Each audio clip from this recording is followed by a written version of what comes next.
Joe Biden, aka Sleepy Joe, is going to crash Bitcoin, manipulate it, and heavily regulate it, call it what you want. But in his final days, before Donald Trump is officially reintroduced as president, he's pushed through some massive regulations in the US that are going to further restrict Bitcoin and the crypto market. It's mainly about KYC stuff, meaning they want even more oversight and control. But in his final days, before Donald Trump is officially reintroduced as president, he's pushed through some massive regulations in the US that are going to further restrict Bitcoin and the crypto market. It's mainly about KYC stuff, meaning they want even more oversight and control. And this is where Janet Yellen's sneaky plan is set to take effect. This is mainly about KYC stories, so that it should be monitored even more, controlled even more. And this is where Janet Yellen's sneaky plan is set to unfold. Michael Saylor has already said that Donald Trump will finally put an end to the anti-crypto and anti-Bitcoin story. But it seems like there are still efforts to undermine Donald Trump. There are other actions at play too. It's not just about Bitcoin. It also involves the situation in Ukraine and other issues where Joe Biden might be intentionally throwing a wrench in the works. So it really seems like he might even be trying to manipulate things and get back at Donald Trump. This is highly controversial, and we're going to look into what's going on because this could be another setback for Bitcoin, but it could also be that Donald Trump finds a way to navigate around it. So it really seems like he might even be trying to manipulate things and just get back at Donald Trump. This is extremely sensitive. We're going to take a look at what's going on because this could be another setback for Bitcoin. But it could also be that Donald Trump finds a way to work around it.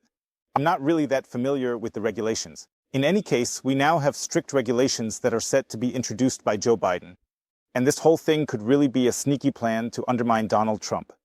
It says here in an official statement that in Biden's final days, the Treasury Department under Janet Yellen dropped this ridiculous new regulatory proposal. They're suggesting that by 2027, all DeFi interfaces will have to track user transactions. You still have no idea what DeFi, crypto Bitcoin, decentralization is. Get them out of here as quickly as possible so the world can move on. So in the end, this is a DeFi website, hit with a disappointing KYC rule in the waning days of the Biden administration. They're going to raise regulations for platforms, making it difficult to use Bitcoin. Currently, in 2021, it's easy. Just download a wallet on your phone and use it without restrictions. At the moment, it's really easy. 2001, you just download a wallet or something like that onto your phone and you can use it without there being any restrictions. If this regulation goes through, it means you won't be able to just download any mobile wallet from the App Store and trade Bitcoin peer-to-peer like you used to. Instead, every DeFi service will have to comply, which includes every Bitcoin wallet and all the Bitcoin exchanges. Everyone will be affected. Anyone dealing with Bitcoin or other cryptocurrencies will have to go through KYC. So theoretically, if I understand this correctly, even with a hardware wallet like a Trezor, you probably have to do KYC. Anyone who does anything with Bitcoin or other cryptocurrencies must do a KYC here. So theoretically, if I understand this correctly, you probably have to do KYC even with a Trezor hardware wallet. You probably wouldn't be able to just get a Trezor hardware wallet, or rather, yeah, that's not an online thing. A Trezor hardware wallet might not need it, but the software might have to go through KYC. Definitely the online stuff, probably more the hot wallets, not so much the cold wallets. Well, that's a bit of an exaggeration, probably not with Trezor, but definitely the hot wallets. For example, a wallet like Satoshi, a Phoenix wallet, those wallet providers would probably have to implement KYC. There have been attacks on Wallet of Satoshi too, where they banned it and took it down from the App Store and all that kind of stuff. A wallet based on Satoshi, a Phoenix wallet, such wallet providers would probably have to do KYC here. There have been attacks on Wallet of Satoshi too, where they banned it and took it down from the App Store and all that kind of stuff. It goes on to say that new regulations from the US Treasury Department require background checks for customers using DeFi frontends. So, for example, wallet providers or something like that. The regulations spare the protocols, but the industry says they still pose a threat to U.S. So, they keep talking about DeFi here, and honestly, I'm not a big fan of the term because it often includes a lot of shitcoin stuff and whatever. So, it means that US websites and crypto wallets providing easy access to the world of decentralized finance will have to conduct background checks on customers and record every transaction starting in 2027, the Treasury Department announced on Friday. Okay, it even goes further, that they have to record the transactions because right now, if I, for example, send Bitcoin privately without KYC, it's pseudonymous, not anonymous. I have one Bitcoin in my wallet, I send it to someone else, and neither of us has done any KYC stuff or registered on an exchange or anything.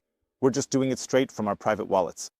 My wallet sends Bitcoin to a wallet and there are no exchanges or know your customer involved, so it is possible. Though Bitcoin is pseudonymous here, it's not anonymous. If there's no personal identification tied to that Bitcoin, like no ID or KYC, we can send it anonymously. If every online wallet or Bitcoin platform or DeFi platform has to implement KYC, then if we have a Phoenix wallet or any hot wallet like Blue Wallet, those wallets will actually have to collect user data and transaction data. This means more privacy invasion, and it's drastic. But now, if every online wallet or Bitcoin platform or DeFi platform has to implement KYC, than if we have a Phoenix wallet or any other hot wallet that we just download on our phone, like a Blue Wallet or something. Those wallets will actually have to collect user data and transaction data.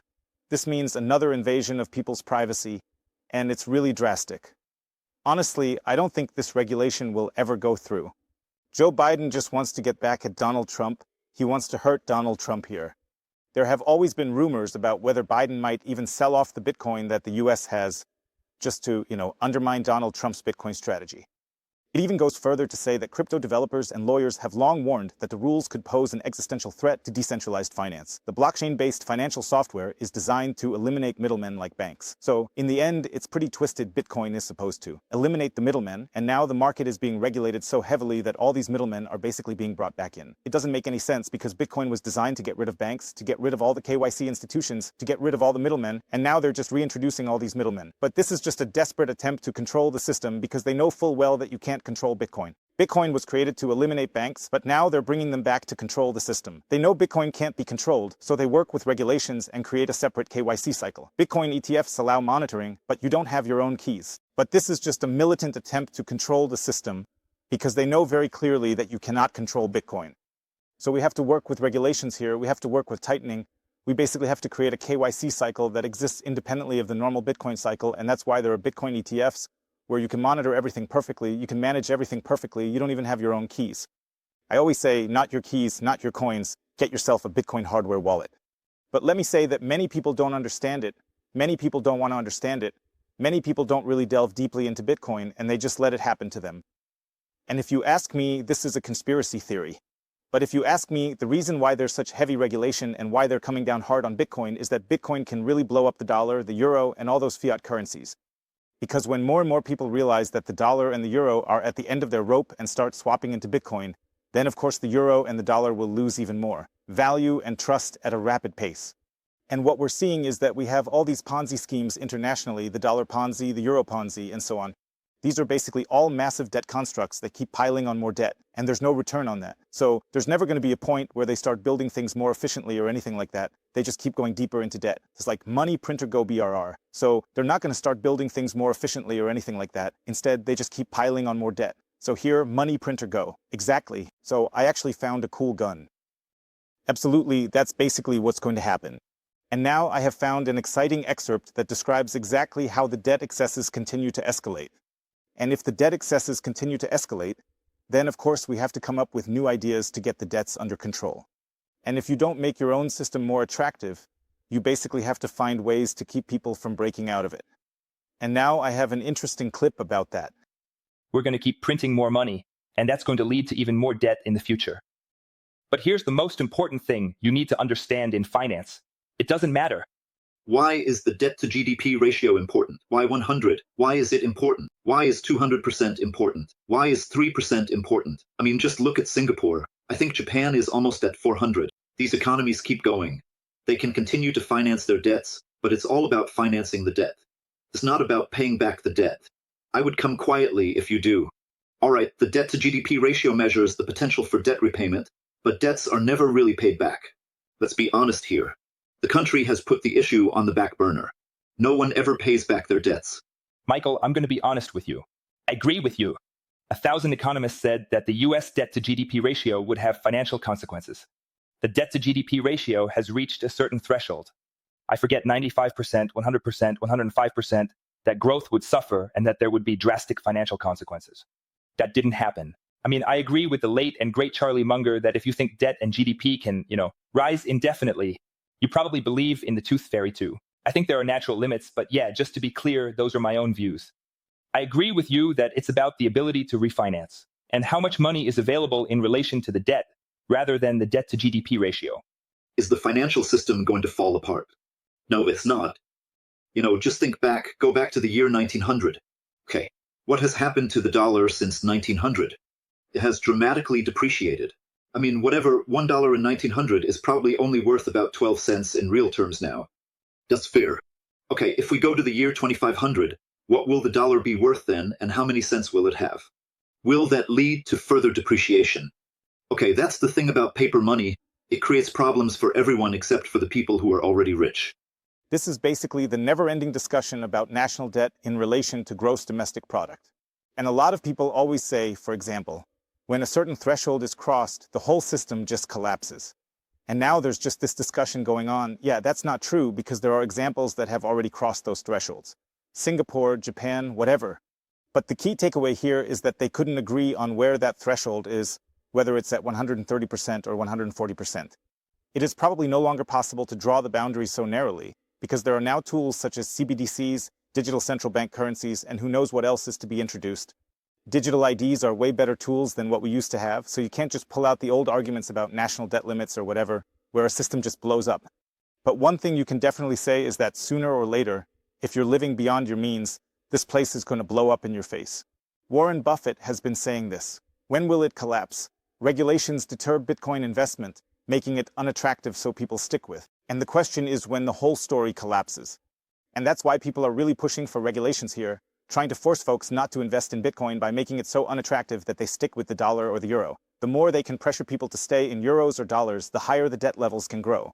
So, if more people start pulling out of the dollar, we're going to have a big problem with US Treasury bonds because then interest rates will go up, refinancing the debt will get too expensive, and the system will collapse faster.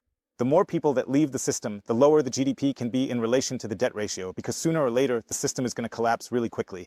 If more people pull out of the dollar, interest rates will rise, speeding collapse.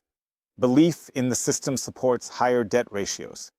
So, the more people that leave the system, the lower the GDP can be in relation to the debt ratio because sooner or later, the system is going to collapse really quickly. But if you can keep pushing people and get them to believe in the system, then you can also drive those debt ratios up relative to GDP quite a bit. And that's ultimately the perverse part. But one thing to keep in mind is that only the official national debts are being reported here. There are implicit debts and there are explicit debts. Explicit debts are all the officially reported debts, like government debts, whatever. There are implicit debts, like pension claims, retirement claims, things unreported, often excluded from the equation. Discussions about the upper limits, like when a country's GDP debt ratio leads to collapse, aren't meaningful as all debts mix in calculations. Real debts exceed official ones, are basically the discussions about the upper limits, from how much. In 2001, the GDP in relation to the debt ratio was such that a system like that collapses, but that's not really that meaningful because everything gets mixed up with the calculations of implicit and explicit debts, and the real debts are much higher than the official debts and all that. What you need to know is that sooner or later, this whole thing is going to collapse. Now you can still jump out, now you can still get into the lifeboat. Bitcoin is definitely here. I'm putting a link down below where you can easily buy Bitcoin at 20 Bitcoin. Super easy, super cheap. With the code BitcoinHotel, you can still get up to 20% off the fees when buying Bitcoin here. Let me know what you think about Joe Biden's devious plan. Until then, peace out.